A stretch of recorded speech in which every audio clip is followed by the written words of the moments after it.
Ika Yesu nikachiranga jenda. Hallelujah, nenda. Hallelujah, niranga jenda. Mataika Yesu nikachiranga jenda. Ujide? Yes. Niaje brother? Poa sana.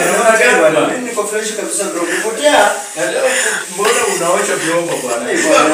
Bwana bibi mambo unasema leo tu maneno ya wanawake. Wanakuja wanasikiza maneno ya watu huku nje na wanakuja wanachukua sasa wanaume tukua tuko na makosa.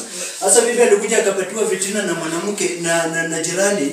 Wakati alipatiwa vitina akaona mimi nafanya hiyo maneno. Na ulimfanyaje bwana? Azitoa hivyo bwana. Nilikwambia hakuna kitu nilifanyia mwanamke. Huyo mwanamke alitoka tu alikuja akadanganywa na jirani akaambiwa ati mimi natembea huku nje nikifanya hivi nikicheza na wanawake wa nje na mimi hata sina mwanamke. Bwana alienda kama uko kwa kasi ama alienda kama uko kwa nyumba? Hapana, mimi nilikuwa nimeenda kwa kuruseti. Unasikianga mimi nakuanga pastor kule.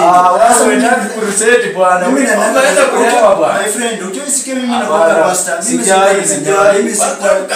Pastor mkani bwana. Bwana, hizi siku zote tumekaa na unasikia nikiwa pastor. Mimi nilikuwa nimeenda kwa mkutano. Sasa mimi kurudi nyumbani napata mwanamke ameenda. Akishwa. Nikashindwa nikajaribu hata kuuliza majirani wakaniambia ati amekuja tu napika pakapepa vitu akaenda. Jirani mkani. Jirani wangu anaishi nao hapa. Sasa akakuja akaambia wajirani ati mimi ndo nimemtuma wachukue vitu ati tunaenda kufanya kazi Nairobi. Sasa mimi nikamwambia mbona huko nipigie simu. Sasa wakasema ati mwanamke amesema ati amewaambia ati mimi ndo nimewatuma na hiyo pickup wachukue vitu walete Nairobi nimepata kazi. Nilikuja kwa hiyo kitu iliniuma sana my friend. Na mtoto kwa wapi? Sio tena na mtoto.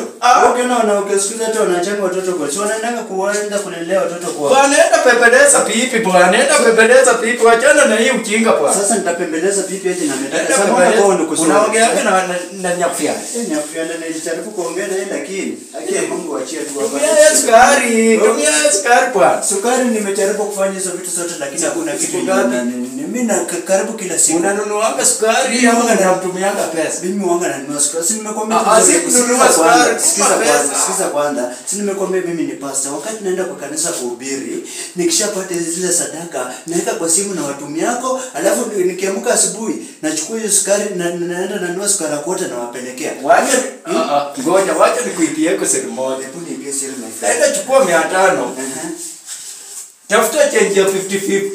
Pelekea huyo nyakufiana. Ataona hizo 50-50 ni mingi. Wewe acha hapo. Atakurudisha msichana. Wacha hata kuniambia hizo 50-50. Sasa kukula 500 na hapa chikonse 20. Nje yako kuchena kutinjira. Siko na karen. Wakati nilifika kwa mama nyakufiana, nikazitoa zote nikazimwaga kwa meza. Ndio ile wanione niko na pe. Hulewa ndo kuini abachaka kuunza. Sasa ndio leo wakosa. Nitasada ndio. Mbona sasa bwana? Sikuwa nataka kujianika shida zangu hata kama niko na shida tuone niko na shida. Mimi sikuwa nataka kufanya hivyo. Nilitaka waone mimi niko na pesa ndipo waweze kurudisha mwanamke arudi kwangu. Tuendelee kuishi maisha yetu nilikuwa tunaishi hapo zamani. Na wapo ulipeleka huko. Mungu nilipeleka. Si unajua ile ng'ombe tulipanga ile siku ile. Ulipeleka huko kama uko na mtoto ama kama huna mtoto. Nakuambia au kumbuki ile ng'ombe tulikuwa tumeenda. Nimekuuliza swali hii. Wewe unajua huyu mtoto wangu anaitwa Babuyu huyu. Sio mama Nyangulai bane. Kama ulipeleka kama huna mtoto, huyo pipa ameenda kifo kabisa. Wacha mimi nikatunga na ninaenda pamoja na nusu. Nitatunga na ninaenda pamoja na tulikuwa na mtoto mmoja na nusu ndio maana nilipeleka hiyo ng'ombe. Nenda kumrara chola shiana hata. Sasa unatema kukula mtoto usijaribu kuchukua bibi yangu. Si unajua pipi ya mtu ni sumu. Sio manya. Bibi ni wako kama uko na yeye kwa kitani. Hata hicho wewe uchukue kama unafikiria. Yeye ukijaribu kuchukua yeye